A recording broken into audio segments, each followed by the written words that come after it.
Welcome to the deep dive. You know how we take a stack of sources today? It's these fascinating excerpts about a potential podcast idea and really pull out the key nuggets. Exactly. And we're using them to get into something the source material itself calls highly sensitive and complex. Right. It's about this potential discrimination that some Indian professionals in the diaspora might face, but not from outsiders. No, from other Indian professionals, people you'd think share the same ancestry. It's quite a thing to unpack. So our mission today for this deep dive is really to understand what might be going on underneath. Yeah, the sources really frame it at this intersection of, history, caste, colonialism, and how that plays out today in the workplace. So we'll look at the history, how it might show up now, and maybe some of the deeper reasons behind it all. Sounds like a plan. The sources definitely give us a lot to work with. Okay, so let's start with those historical roots. The material really points to this divergence, a split almost that happened way back, linked to British colonialism. It does. It makes a clear distinction between two main groups based on how they ended up leaving India. And that distinction is between indentured servants and upper caste migrants. Precisely. You've got many Caribbean and South African Indians whose ancestors were, frankly, shipped over by the British, often lower caste laborers, part of that indentured system. Which sounds pretty brutal and obviously very different from... Very different from the later waves, yeah. People who came to the U.S., U.K., Canada, often post-1960s. The sources suggest they were frequently from more educated upper caste backgrounds, professional migrants, essentially. Okay, so fundamentally different starting points for these communities in the diaspora.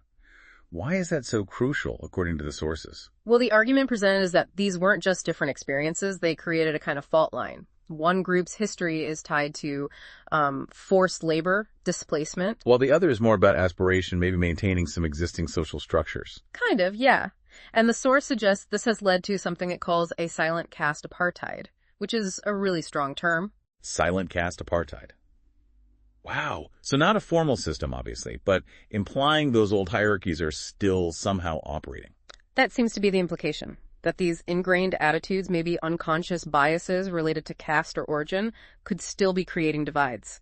Exclusion. Unequal chances. It's quite a disturbing thought. And the source even offers a soundbite example to illustrate it. The Silicon Valley one. Yeah. A Brahmin CEO in Silicon Valley would rather hire a white intern than a Trini Indian with the same degree. Yeah. I mean, whether that specific scenario is common or not, the quote itself really crystallizes the potential bias being described. It makes it very concrete. It really does. It forces you to ask, how much of this historical baggage travels with communities? Yeah. Even across oceans and generations. That's the core question the source seems to be posing. Can these old social hierarchies adapt and persist, even here? Okay, so if that's the historical context, the groundwork, how does the source material suggest this might actually look today? In an office, for instance. Right, moving from the past to the present. The sources give a few examples, like case studies almost. Like in the tech industry. Exactly. The suggestion there is that maybe some Indian managers might pass over resumes from, say, Trinidadian Indians, Trinis. On what grounds, according to the source? Well, perhaps perceiving them as less educated or maybe too westernized, it hints at this idea of cultural difference being used as a barrier. Too westernized.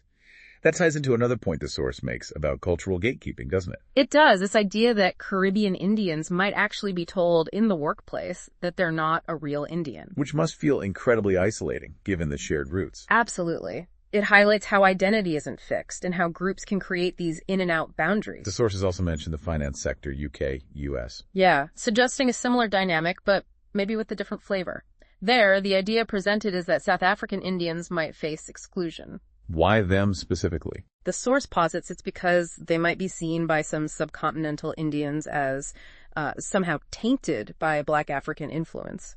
So you see race mixing with these other dynamics. Wow, that adds another really complex layer to it. It really does. And then there's the whole networking aspect. Networking bias. What's the idea there?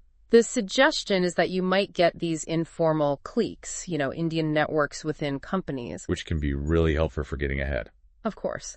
But the source argues these cliques might favor only those they see as pure subcontinental Indians. So if you're from the Caribbean or South Africa, you might be on the outside looking in. left out of those crucial informal chats, maybe mentorship opportunity. Potentially, yeah. And that can seriously impact your career path. The source even pulled a quote, supposedly from Reddit's RABCDsys. Oh yeah, what did it say? Something like, "I was born in Trinidad, worked at Google Indian managers, treated me like an outsider." Personal stories like that really bring the abstract idea to life. They do. Okay, so we're seeing how this might play out. But why? The source outlines what it calls 3 poisonous reasons. Let's dig into those. First up, casteism travels overseas. Right. This one's interesting because it argues that even Indians who think they're progressive, who'd say they're against caste, They might still have unconscious biases. that's the idea. Like, maybe still judging someone, even subtly, based on their last name. The source uses Sharma versus Singh as a hypothetical example. Okay. But maybe even more intriguing is the point about Caribbean Indians often not knowing their ancestral caste. How does that fit in? The source suggests this lack of known caste position can make some elites from India uncomfortable. They don't know where to place them in that old framework. So the absence of caste identity becomes a problem itself. That's what I expect. This is a subtle point. Okay, the second reason, colonial brainwashing. What's the core concept here? This argues that some elites, maybe in Mumbai or Delhi, might have absorbed colonial attitudes, looking down on the descendants of indentured laborers. Like the Trini Indians mentioned earlier. Yeah, seeing them almost as descendants of failures, people who are shipped off. It's a really harsh perspective described in the source. Wow.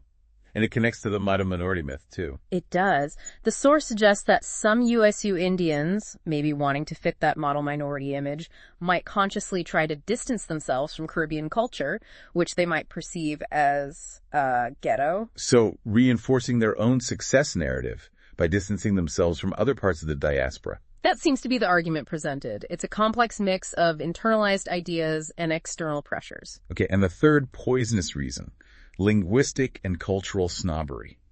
This one's maybe more straightforward. It's about the differences in, well, culture and language. Like Caribbean Creole versus Hindi. Exactly. The source suggests this difference can lead to Caribbean Indians being seen as not authentic Indians by some. And it mentions music, too. Bollywood versus soca. Right. Contrasting them and implying that some elites might look down on Korean Indian culture, the music, the food, maybe as somehow low class. Less refined, perhaps, than their own perceived culture. That's the kind of snobbery the source is pointing to. Which leads us to that really pointed quote again. The coconut one. Yeah. They call us a coconut brown outside, white inside, but real Indians. They're brown outside, casteist inside. It's such a cutting remark. It completely flips the script on who's judging whom and questions that whole idea of authenticity. It suggests a hypocrisy, really. Definitely lands a punch. Yeah. So if these divides, these tensions, are real, as the sources suggest, what are the bigger consequences for the diaspora as a whole?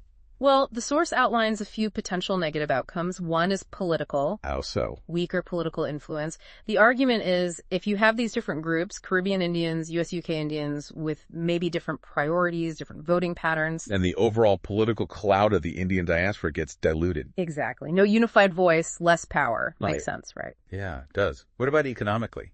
Potential lost opportunities there, too. The source suggests that if Indian business leaders hold these biases, they might overlook talent or even entire markets in the Caribbean or South Africa. Like a blind spot caused by prejudice? Pretty much. A strategic mistake, potentially costly. And the source even throws in this idea that internal division could actually benefit others, like white corporations. Yeah, that was a sharp point. The classic divide and conquer idea. If the community isn't unified, maybe it's less able to advocate for itself collectively. Less able to build a strong, unified professional front. Right. Which could indirectly benefit competitors or maintain existing power structures. It prevents the diaspora from potentially leading or influencing as effectively as it might otherwise. Which brings us back to that provocative question the source poses. The one about leadership. Yeah.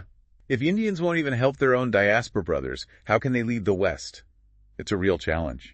It definitely is. It questions the internal coherence, maybe the ethical foundation, if a community aims for global influence but has these kinds of internal issues. So wrapping up this deep dive, it's clear the source material paints a picture of really complex and potentially quite uncomfortable reality. Definitely.